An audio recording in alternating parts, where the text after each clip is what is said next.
होने वाला है कि वह वसुधा से सच्चा प्यार करता है। इस बदलाव की शुरुआत तब होती है जब अविनाश, जो नशे की हालत में होता है, देव से कहता है कि देव को खुद नहीं पता कि वह वसुधा से प्यार करता है। यह बात देव को अंदर से झकझोर देती है और उसकी आंखों के सामने यह बात एकदम साफ हो जाती है कि वह सचमुच वसुधा से मोहब्बत करने लगा है। पहले देव वसुधा के प्रति अपने जज्बातों को पूरी तरह से समझ नहीं पा रहा था, लेकिन अब वह इस सच्चाई को स्वीकार करता है। इस एहसास के बाद देव के दिल में वसुधा के लिए भावनाएं और भी गहरी हो जाती हैं और वह अब अपने दिल की बात खुलकर कहना चाहता है। वहीं दूसरी ओर वसुधा की जिंदगी में अब और भी उलझनें बढ़ रही हैं। वसुधा के पिता उसे बार बार यह समझाने की कोशिश करते हैं कि देव से दूर रहना चाहिए, क्योंकि वे चौहान परिवार के नौकर हैं और देव उनके मालिक हैं। उनका यह मानना है कि देव से किसी भी प्रकार की नज़दीकी रखना या फिर उससे दोस्ती करना उनके लिए पाप होगा।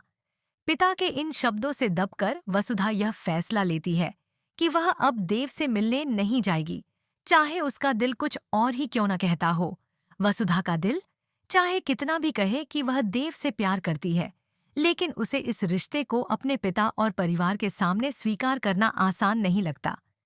वह देव को अपना पति मानती है, उसे देवता की तरह पूजती है, लेकिन चंद्रिका की कठोर सोच और समाज की नज़रों का डर उसे अपने दिल की बात जाहिर करने से रोकता है।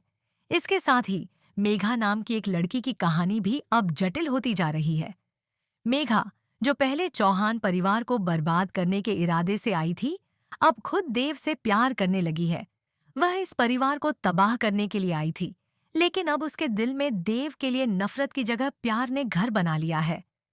करिश्मा, जो मेघा के इरादों से अच्छी तरह से वाकिफ है, उसे बार बार चेतावनी देती है कि अगर उसने देव को नुकसान नहीं पहुंचाया या चौहान परिवार को बर्बाद नहीं किया, तो वह उसका सच सबके सामने लाकर सब कुछ उजागर कर देगी।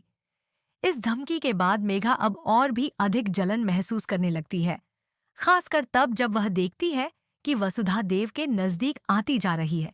यह जलन अब उसे इस हद तक बढ़ा देती है कि वह वसुधा को किसी भी कीमत पर रास्ते से हटाना चाहती है। देव अब पूरी तरह से अपने जज्बातों को समझ चुका है। उसे यह एहसास हो गया है कि वह वसुधा से सच्चा प्यार करता है, लेकिन उसकी सबसे बड़ी चुनौती उसकी माँ चंद्रिका है। चंद्रिका, जो अपनी जिद में अड़ी हुई है, कभी भी वसुधा को अपने घर की बहू के रूप में स्वीकार नहीं करेगी। देव, जो अपनी माँ की इच्छाओं और परिवार के लिए सच्चा प्यार करता है, अब एक कठिन रास्ते पर खड़ा है। उसे यह फैसला करना है कि क्या वह वसुधा के साथ अपना जीवन बिताएगा या फिर अपनी माँ की इच्छाओं को पूरा करेगा। चंद्रिका की खुशी और सम्मान के कारण देव ने अब तक अपने दिल की बात छिपा रखी थी, लेकिन अब वह तय कर चुका है कि वह मेघा को सख्त चेतावनी देगा और वसुधा से अपने प्यार का इजहार करेगा। देव वसुधा से कहेगा कि वह जानता है कि वसुधा के दिल में भी उसके लिए प्यार है और अगर वह भी अपने दिल की बात कह दे तो वह पूरे परिवार से लड़ने के लिए तैयार है। वहीं वसुधा अब यह सोचने लगी है कि अगर देव उसका साथ दे रहा है तो उसे किसी भी विरोध का सामना करने के लिए तैयार होना चाहिए। वह जानती है कि चंद्रिका कभी भी उसे इस परिवार में बहू के रूप में स्वीकार नहीं करेगी, लेकिन फिर भी वह अपने प्यार को अब चुपचाप छुपाकर नहीं रख सकती।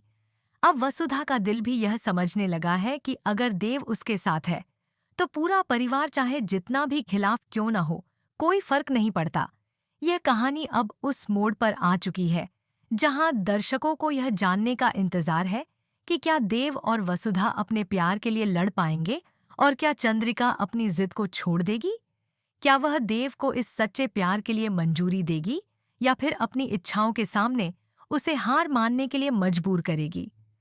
आने वाले एपिसोड्स में यह सभी सवालों के जवाब मिलने वाले हैं। दर्शक बेहद उत्साहित हैं यह देखने के लिए कि देव और वसुधा की जोड़ी बन पाएगी या नहीं। अगर आप भी चाहते हैं कि वसुधा और देव की जोड़ी बने और चंद्रिका की साजिशें नाकाम हों, तो इस शो से जुड़े रहें और अपने विचार कमेंट करें।